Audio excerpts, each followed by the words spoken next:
மக்களே, நான் சில கிளிப்பிங்ஸ் இப்போ பார்த்தேன். அதில் வந்து பார்த்தா என்ன சொல்லியிருக்காங்க, அவர் குடும்பத்தை பார்க்கணும் அப்படி இப்படின்ட்டு இருக்காங்க.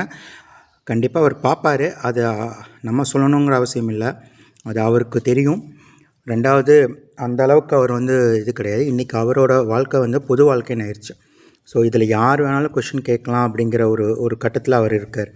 ஸோ அதுக்கு எல்லாமே அவர் வந்து ஒரு ஒரு தெளிவான ஒரு முடிவான பதில் சொல்லுவார். ஸோ நீங்கள் எதையும் தூக்கிட்டு வராதிங்க. உங்களுக்கு அவ்வளோ அக்கறை இருந்தால் அவ்வளோ இருந்ததுன்னா நீங்கள் உங்கள் குடும்பத்தை ஃபஸ்ட்டு பாருங்கள்.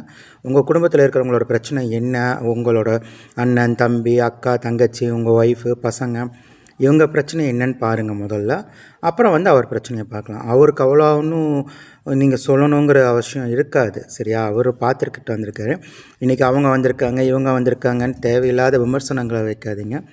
நீங்கள் கொண்டு வர்ற விமர்சனம் வந்து ஒரு ஆரோக்கியமாக ஒரு ஒரு ஒரு விஷயத்தை வந்து அடுத்த கட்டத்துக்கு எடுத்துகிட்டு போகிற ஒரு விஷயமா இருக்கணும். நம்ம இத்தனை நாள் என்ன அவர் வாழ்க்கையில் நடந்ததுன்னு தெரியாது. ஆனால் இன்றைக்கி மேல் ஒவ்வொரு நிமிஷமும் ஒவ்வொரு நொடியும் அவர் வாழ்க்கையில் என்ன நடந்தாலும் அதை வந்து இந்த உலகமே பார்த்துட்ருக்கோம், சரியா? அது அவருக்கு தெரியாமல் இல்லை, சரியா? அப்படி நீங்கள் குடும்பம் அப்படி இப்படின்னு நீங்கள் போடுற கமெண்ட்ஸு ஓகே, அது ஒரு வகையில் வந்து ஏற்றுக்கக்கூடிய விஷயமாக இருந்தாலும் அதுக்கும் அவர் ஒரு சொல்யூஷன் கொடுத்துருப்பாரு. அப்படி அவர் பையனையோ இல்லை பொண்ணையோ இல்லைன்னா ஒய்ஃபையோ அந்த அளவுக்கு துவைக்க வர்ற ஆள் கிடையாது. அவர் ஏற்கனவே அவரோட தங்கச்சி இழந்திருக்காரு. அதனால் அந்த பொண்ணு நம்ம சொல்லக்கூடாது பாஸ். நம்ம யார் பாஸ் ஒருத்தரோட வாழ்க்கையில் வந்து அவங்க பையன் பொண்ணை பற்றி பேசுகிறக்கு? அவர் எப்படி வளர்த்துருப்பார், எவ்வளோ தூரம் தூங்காமல் இருந்திருப்பார் என்னென்னு உங்களுக்கு தெரியாதா? உங்களுக்கு தெரியுமா அது முதல்ல? நீங்கள் முதல்ல அந்த ஒரு கட்டத்துக்குள்ளே நீங்கள் வந்திருக்கீங்களா? ஒரு பையனையோ பொண்ணையோ வளர்த்துருக்கீங்களா? இல்லை அந்த மாதிரி இருக்கிறவங்களும் அப்படி பேசுகிறீங்களா அப்படின்னு எனக்கு தெரியல. கொஞ்சம் யோசிச்சு பாருங்கள். அவங்கவுங்க பசங்களை அவங்கவுங்க எந்த ஒரு சூழ்நிலையிலையும் விட்டுற மாட்டாங்க, எந்த ஒரு இதுலையும் விட்டுற மாட்டாங்க.